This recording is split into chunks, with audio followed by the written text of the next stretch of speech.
Et Dantec le dit lui-même, hein, c'est un livre qui contiendrait tous les livres. Alors, bien sûr, ça peut paraître présomptueux, bien sûr, c'est impossible à faire, c'est pour ça que c'est beau de le tenter. Je parle évidemment de son Villa Vortex et pas du bouquin que j'ai écrit sur Villa Vortex. Villa Vortex est un livre qui a vocation à non pas à contenir en réalité tous les livres, mais à les appeler et à faire en sorte qu'on ait envie de les y voir à l'intérieur de ce bouquin.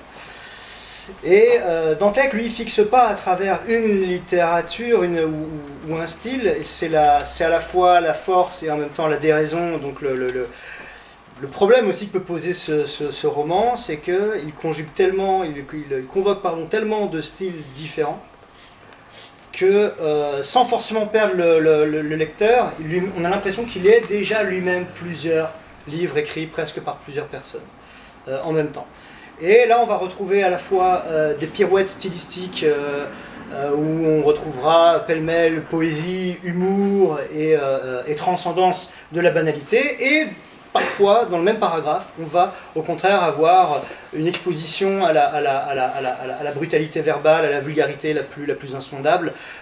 Et c'est ce qui fait aussi toute la saveur d'une littérature qui est dite pop. On entend par là une littérature qui ne serait pas exclusivement populaire, au sens de la variété, si vous voulez, et qui ne serait pas non plus exclusivement élitiste, et qui aurait tendance à vouloir brasser les deux. Et c'est en ça que ça devient d'ailleurs un livre-monde, c'est-à-dire un endroit de la littérature où l'élégance et quelque chose qui est de l'ordre de la hideur, vraiment se retrouvent au même moment. Au même moment, au même endroit. Et c'est ce qui fait, pour moi, le prix de cette littérature-là. C'est-à-dire qu'elle n'a pas oublié la nécessaire vulgarité de certaines situations, de certains dialogues, de certains personnages.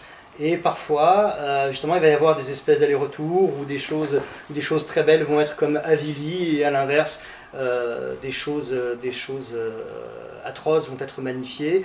Et c'est ce qui fait tout le prix, justement, de la vie, c'est cette fragilité, en fait, qui est tout le temps à l'œuvre dans cette écriture-là, beaucoup plus à mon sens que dans tous les livres qu'il a écrits avant, et hélas beaucoup plus que dans tous les autres livres qu'il écrira après, Dantec.